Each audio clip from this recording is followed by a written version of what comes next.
Bonjour, bienvenue welcome guys dans une vidéo.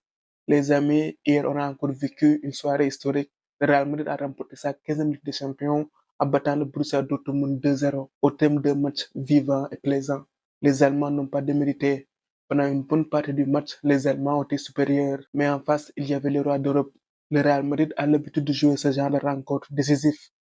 Ils ont la méthode, ils connaissent la recette du succès. Au sortir de ce match, la célèbre expression une finale ne se joue pas, ça se gagne prend tout son sens.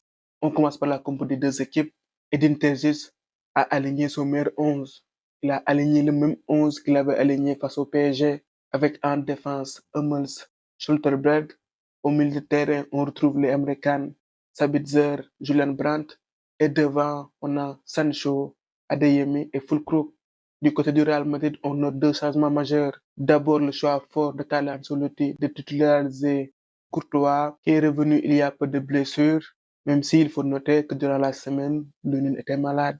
L'autre changement, c'est la présence de Camavinga qui remplace un Tchouaméni blessé. Le reste du classique, avec devant Vini, Rodrigo et Jude Bellingham. En premier mi-temps, j'ai vu un Real Madrid dans le dur, un Real Madrid qui était en difficulté. Le Real avait la possession 7, mais c'était une possession stérile. Le Real n'a eu que 2 tirs. Dortmund a réalisé une très bonne première mi-temps sur les transitions, sur les contre-attaques. À chaque fois, ils ont mis en difficulté la défense du Real. Ils se sont créés plusieurs opportunités avec Adeyemi par 2 fois, Fulkrug qui trouve le poteau, même si sur cette action, il y avait peut-être hors-jeu, la frappe de Sabitzer. Le Real s'en est très bien sorti en premier mi-temps. Courtois a montré toute sa classe. Il a été décisif. Il a fait les arrêts qu'il fallait. C'est un gardien de grande classe. À cet instant, le plan de Tergis marchait à merveille. Le Real n'arrivait pas à trouver de solution devant. Comme face au PSG, Adeyemi et Sancho venaient fermer les couloirs. Et sur les transitions, les Allemands se projetaient en masse. Le Real a vécu une première période compliquée. À la mi-temps, on s'attendait peut-être à quelques changements tactiques de Carlo Ancelotti, mais l'Italien a choisi de garder le même plan de jeu. Rebelote en deuxième mi-temps, où Dortmund se montrait un peu plus pressant, mais on sentait déjà un meilleur Real. Un Real qui avait compris le jeu de Dortmund. En début de deuxième mi-temps, le Real s'est créé plusieurs opportunités, avec notamment le coup franc de Kroos, la tête de Carvajal sur corner, l'occasion de Bellingham. En regardant ce match, on le sentait tous. Même le reporter a insisté sur le fait que Dortmund a gâché plusieurs opportunités, plusieurs munitions. Face au Real Madrid, tu te fais punir. Il ne faut pas laisser le Real en vie. On sait que le Real Madrid est une équipe qui, sur une action, peut renverser un match. Dans le jeu, c'était peut-être compliqué, mais les Madrilènes ont trouvé la faille sur coup de pied arrêté, sur un corner, sur un ballon déposé de Toni Kroos sur la tête de Dani Carvajal. Carvajal qui donne l'avantage au Real comme un symbole. Carvajal, c'est un soldat. Il a réalisé une excellente saison. On dirait qu'il a retrouvé ses jambes de 20 ans. Par la suite, le Real n'a pas lâché sa proie. Le Real Madrid a mis la pression sur cette équipe et les occasions se sont enchaînées. Et sur une mauvaise passe de Madsen, Bellingham et Vini ne sont pas fait prier pour sanctionner cette équipe. L'angle sert parfaitement le Brésilien qui marque le but du break. Derrière, Dortmund a cru réduire le score, mais le but est finalement refusé pour hors-jeu. Du côté du Real, on parle souvent de club miraculé, de chance, de hasard, mais les amis, on ne peut plus parler de chance ou de hasard.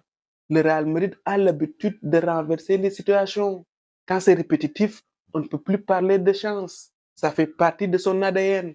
Le Real est d'abord une équipe qui ne panique pas quand elle est en difficulté. C'est une équipe qui sait faire le dos rond. Le Real dispose à son sein des joueurs d'expérience, des joueurs qui ont gagné 6 Ligues des Champions. Ça aide. À cela, il faut ajouter la qualité des joueurs.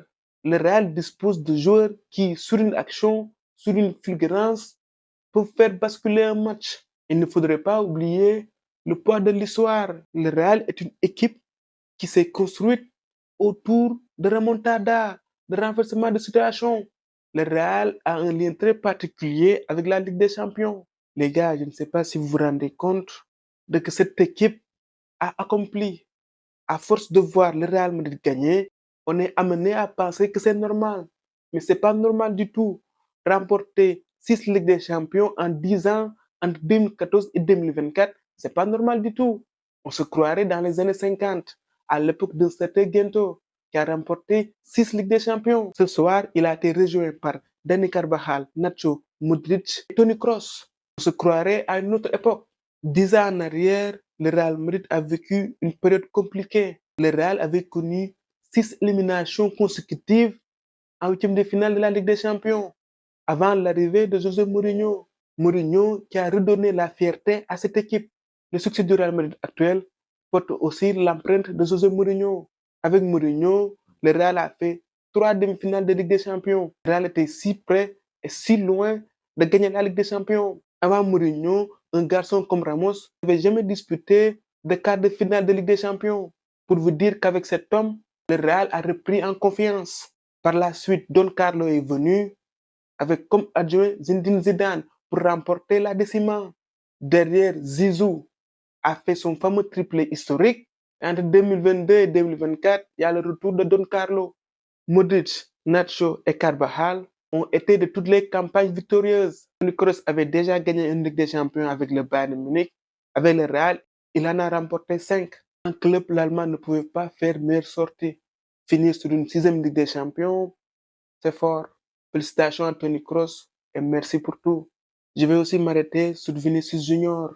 Les précédentes victoires portaient la marque de la BBC avec un CR7 comme leader 2014, 2016, 2017 et 2018. En 2022, c'était l'équipe de Karim Benzema, Kabe Nuebe. En 2024, c'est l'équipe de Vini do Brasil. Sur cette finale, il a encore été décisif. Face à Liverpool déjà, c'était lui qui avait inscrit le but de la victoire. À cette période-là, si on s'arrête là, Vini est ballon d'or. Il n'y a pas de doute là-dessus. Il a fait une saison phénoménale, surtout la deuxième partie. Pour la suite, on verra comment il va se comporter en Copa América et ce qui va se passer à l'Euro. Des joueurs comme Toni Kroos, Jude Bellingham peuvent aussi remporter le trophée. Mais à l'instant T, c'est Vini le favori.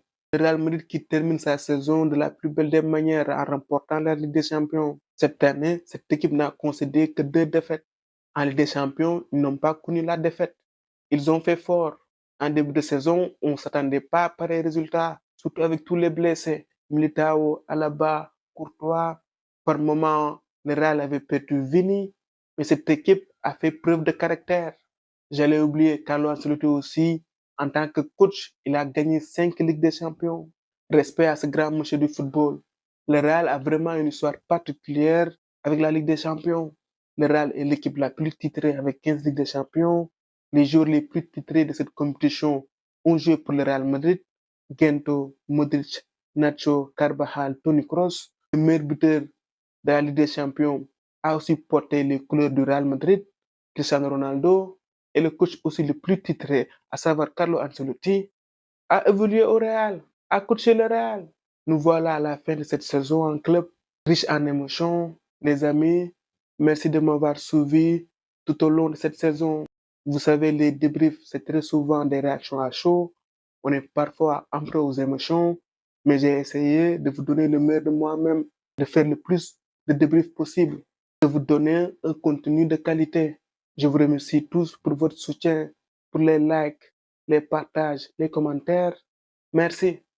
On continue à s'abonner, à liker et à partager. Nous voilà à la fin de cette vidéo. On se retrouve très bientôt pour de Love of Football. Au micro, c'était Dave React pour vous servir.